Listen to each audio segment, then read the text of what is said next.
12.7, graphing trig functions. So in this lesson we're going to talk about how to graph all the basic trig functions. Like always, let's start off, since we're going to graph, let's talk about what sine looks like. Let's start off by making a table. Right, so once we know the basic one, then we can apply all the basic rules to it and graph a graph any way we want. But let's see what a basic one looks like. So I'm going to put theta here and y here. Let's make a little chart, a little xy chart. So we have this. Now, normally I go 0, 1, 2, 3, but actually I'm going to do a little different in this one. Let's start with 0. So I can figure out what sine of 0 is. And actually the best way to find out what sine of 0 is do a little unit circle. 1, 0. Let's go pi over 2. Generally graph trig functions in radians. That's kind of the industry standard. That's why radians are so important. So at 0, remember sine A, sine is a y value, so sine is 0. So 0, sine is 0. Now I could do any one of them I want, but I'm going to go to the next big one right here, pi over 2. And the sine of pi over 2, sine is a y value, 0, 1. So at pi over 2, say that's pi over 2. It should be at 1.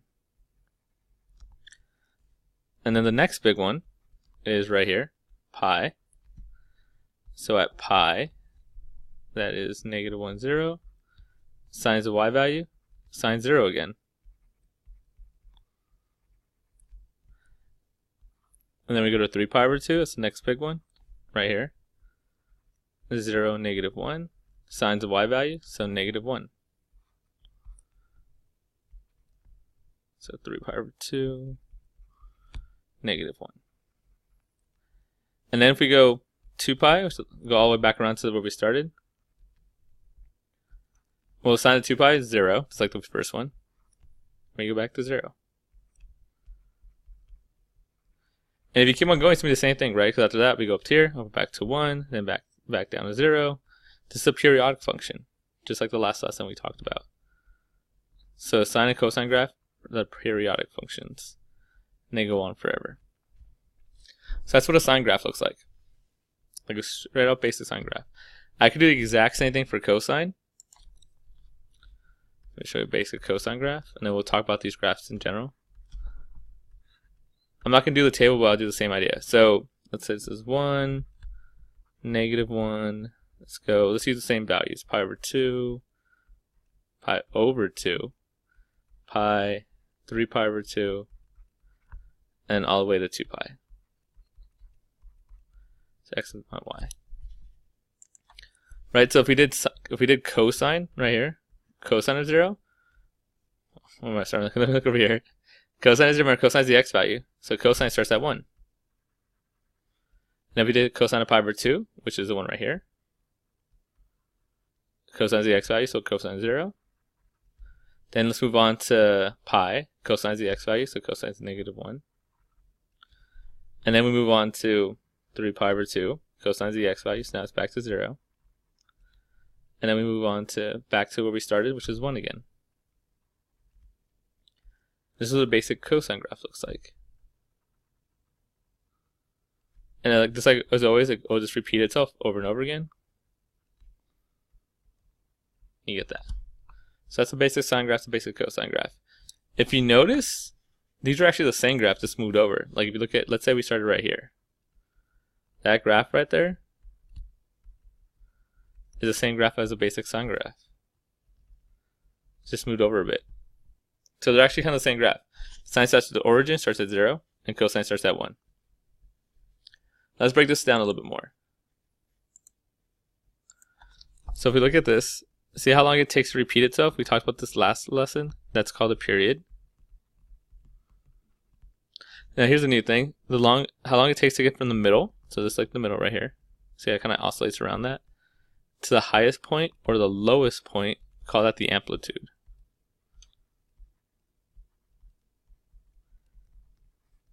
Right, so the amplitude of this thing is 1.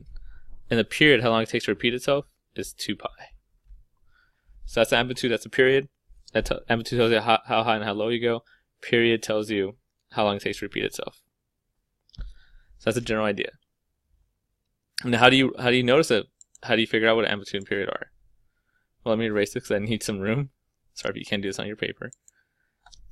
Well, a basic sine cosine graph looks like this. So y equals a cosine bx. That's the same way for sine. And if you want to know what the amplitude is, it's just a number in front. So that's the amp. So in this case, you notice the number in front was 1, so we just only went up to 1, down to 1. Same thing with cosine. The number in front was 1, so we went up to 1 and down to 1. The way you find the period is a little more interesting. It's another formula. It's 2 pi over b, where b is this number right there. So like in this case right here, it would be 2 pi over, there's no number right there, so 1, so just 2 pi. If you notice, our period was 2 pi. So that's the basic formula of how to find stuff for sine and cosine. You need to know how high it goes, how low it goes, called the amplitude, how long it takes to repeat itself, which is a period. And once you get those two things, you just kind of graph it. Sine graph starts at the beginning, ends at the same spot, halfway in between. Halfway between these two is my highest. Halfway between these two is my lowest. It's connected. Cosine's different. It starts on top, ends at the same spot. Halfway between is the lowest. In between is where you cross. That's the general idea. So now let's do some examples. So all they want me to do here is to find the amp in the period. So my amp here is the number in front, 3, done. The period's a little more work. It's 2 pi over b. That's your b. So it's 2 pi over 5. And that's pretty much it. That's the period, that's the amp. Over here, amp is the number in front. There's no number in front in this case, so it's just 1. The period, 2 pi over b, I meant to do this last time. I didn't write the formula. There it goes. B's the number right here. So you get 2 pi over 1/2. Now you can't leave it like that. We're not scared of this anymore. Just the same thing as a divide sign. So it's 2 pi times the reciprocal. So it's 4 pi. And then one over here. The amp, again, just the number in front. So 3. Period is 2 pi over b. In this case, there's no b, so it's 1. So my period is 2 pi. Amplitude is kind of like a vertical stretch, right? It works the same way. So if it's a bigger number, you go higher. If it's a smaller number, you go lower. Just like a vertical stretch is. That's why it's the number in front. So that's how you find the amp and period. Now when we graph these things, that's the first thing we want to find. So let's do some graphing. Now, again, if I want to graph this, the first thing I want to find is the amp and the period. That says amp. My amp is 2, number in front. Period is 2 pi over b. There's no b, so it's just 2 pi over 1. Or 2 pi. So we're going to graph this now. It's actually a lot easier if I give you a grid. So a lot of times I'm going to give you a grid. But let's just go pi over 2, pi, 3 pi over 2, and 2 pi. Again, this is a normal XY grid. It looks a little funky because we're going into that far. It's the same grid as always. You can go -1, -2 if we want. Pi is like 3.14, so that'd be like 3 right here. But most of the time we just use this. So like that. Now doing sine. Remember, sine, a basic sine graph should start at the middle. My period's 2 pi, so that's where I should end. Start at the middle, end at 2 pi, and that's your period. It takes you that long to finish. Sine has a halfway mark right here. And then halfway between these two is my highest point, which in this case is my amplitude of 2. And then halfway between these two is my lowest point, which in this case would be -2. And that's the idea. Just connect them. Again, these go on forever. I can't really draw because it's me and I can't draw. That's the idea. Let's look at another couple of them. This one right here, right? Same idea. Let's find the amp. 1/2. Let's find the period. 2 pi over b. In this case, I do have a b. It's 2. So 2 pi over 2. So pi. So I'm going to try to draw the same graph. I'm going to try to draw it the exact same way, besides the fact that I can't draw. So it's pi over 2, pi, 3 pi over 2, 2 pi. Let's make this 1, then 2. -1, -2. Now this is another sine graph, so we should know hopefully know how the way it starts now. You start at the origin, sine starts as 0. I'm going to end at pi this time, that's my period, so right there. Halfway in between will be pi over 2. Half between these two is my highest, which in this case is only 1/2, so I have to go like right here. Half between these two is my lowest, so it's another negative 1/2. So my graph looks like this. Something like that. Again, I can draw. But that's the idea. Notice how it's shorter because the period's shorter, and it doesn't go as high because the amp is smaller. Now, in this case, there's only one rotation.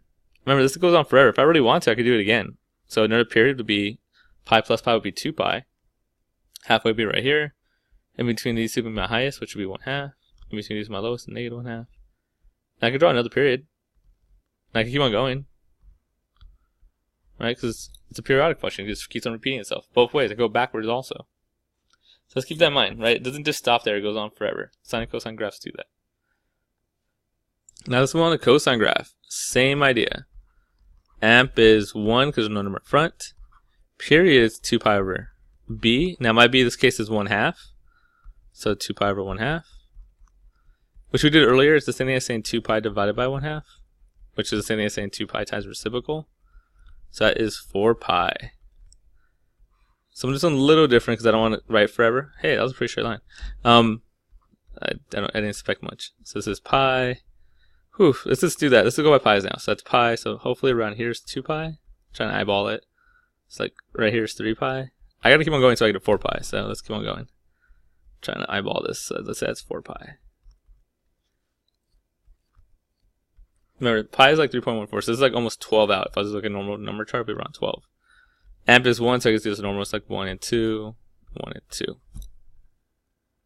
Okay, let's graph a cosine graph. Remember, cosine is a little different. Cosine starts on the top. So cosine will start up here. And you always end the same spot. Halfway in between is my lowest. In between is my red crosses. So if I was doing this one, I'm going to start at 1, because that's my amp. At the end of my period, that's how long it takes me to finish. It's going to be 4 pi, so that's where I'm going to end. Halfway in between, which would be about 2 pi, would be my lowest, which in this case is negative 1. Then halfway between these two, which should be about pi, is right across. Halfway between these two is right across. And that is my cosine graph. Should look kind of like a U. My graph sucks. But it looks something like that. Oh, that's awful. Don't forget, it goes on forever if I really want to. I can keep on going and go all the way to 8 pi. Or I could go back to negative 4 pi. But that's the general idea. Let's do one more basic graph and then we'll move on to how to graph tan. So, in this case, again, amp, so number front, so 3, period, is 2 pi over b, which in this case is 1. So just 2 pi.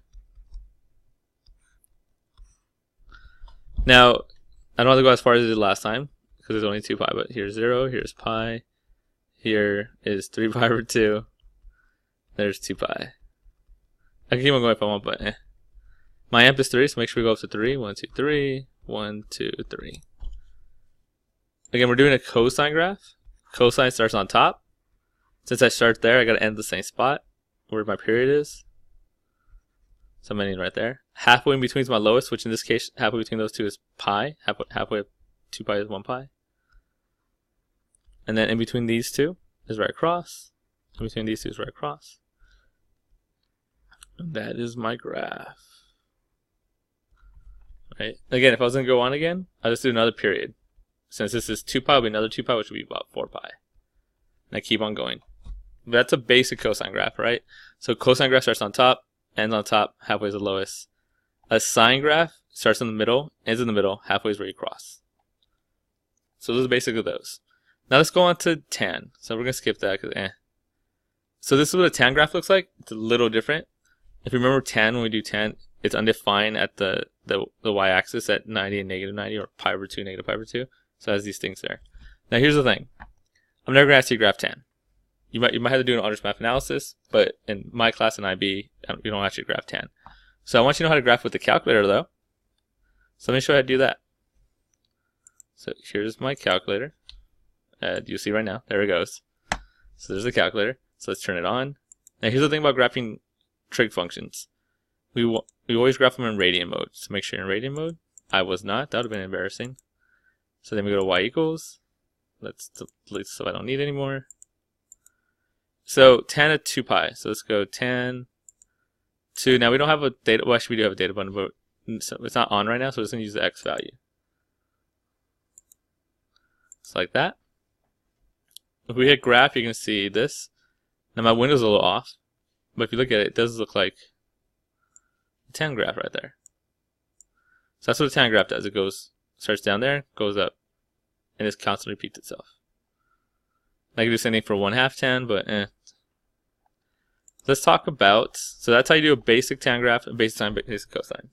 So we're going to finish off talking about the other inverse trig functions, specifically cosecant, secant, and cotan. So here's the graphs of cosecant, secant, and cotan. Now they're actually not as bad as they look. Cosecant is opposite of sine. If you look right here at the dotted line, ignore the parabolas for now. Look at the dotted line. That's a sine graph. So to graph a cosecant graph, all you do is draw a sine graph. Then at the x-intercept, you add asymptotes. And then at the maximum, you add parabolas. You want a secant graph, right? Secant is opposite of cosine. You're going to see a cosine graph. And just like we do over here, we're going to add asymptotes at the x-intercepts. And we'll add parabolas at the min and max graphs. Now cotan is just it's kind of like the inverse. It moves the opposite way of a tan graph. There's a little bit more to that, but that's the general idea. And again, cotan graph I'll only ask on the calculator. So let's graph a cosecant graph. So first thing we're going to talk about, cosecant is the opposite of sine, reciprocal sine. So sine 2 theta is what we're really going to look at. So let's find the amp and period like we always do. Amp's number in front, which is 1. Period is 2 pi over b. In this case, my b is 2. Number in front of the theta. So I get 2 pi. Now let's draw a line. We'll go pi over 2, pi, 3 pi over 2, yada yada. Amp is 1, 2, 1, 2. Like that. Now the first thing we're going to do, since we're going to graph cosecant, let's graph sine, but we'll make it dotted. Right, so sine starts at the origin, ends at the period, which is 2 pi here, so we're going to end right here. Halfway between would be pi over 2. Highest I go is 1. Lowest I go is -1. So let's connect these dots, so we'll do a little dot line. And again, if we want, we can keep on going. I can even go backwards if I want. Now to make this cosecant graph, we have to add 2 things. We have to like pimp it out. First thing we're going to do, at the x-intercepts, we're going to add vertical asymptotes.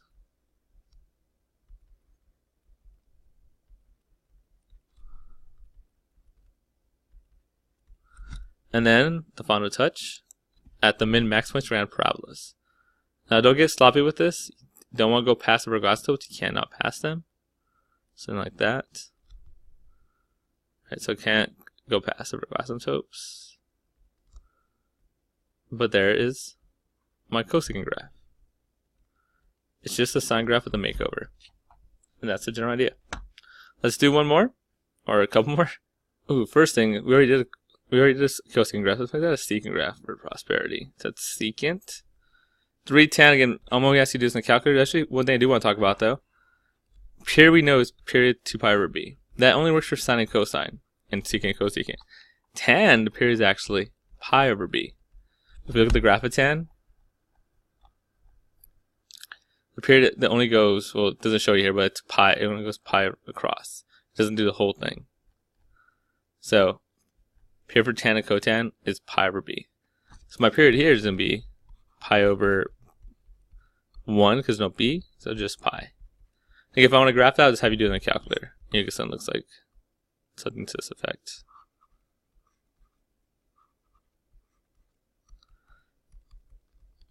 Same thing for cotan. If I'm on my period, it's just like the period right there. So pi over b. In this case, it'll be pi over 2. And you get that. If I was going to graph it, now cotan is a little different, but I'll have you do it in your calculator. It would be something to this effect. Those are very crude drawings of what I wanted to do. Anyway, let's finish this off with 2 secant. So again, secant, the way you graph that, you just want to graph its reciprocal function, which in this case is 2 cosine. So I'll find the amp, which is 2, the number in front. Find the period, 2 pi over b. There's no b, so just 2 pi. And then if I'm going to draw it, Right, so I gotta go all the way to 2 pi. So here it says this is pi, it's 2 pi, halfway. Like my amp is 2, so make sure we go up to 2 at the very least. And if we're gonna graph this, we want to graph, trying to graph 2 secant. Let's graph 2 cosine. Let's do it dotted. Now cosine starts on top, so it starts at the amplitude. Starts right there, ends at the same spot. Halfway is the lowest. In between these two is where you cross. And that's my cosine graph. Now I want to make it a secant graph, so we got to add some things to it. First, we're going to add some asymptotes at the x-intercepts.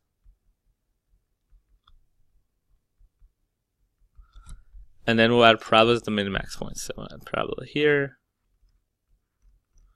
We'll add a parabola here. There you go. That's how you graph secant and cosecant and sine and cosine.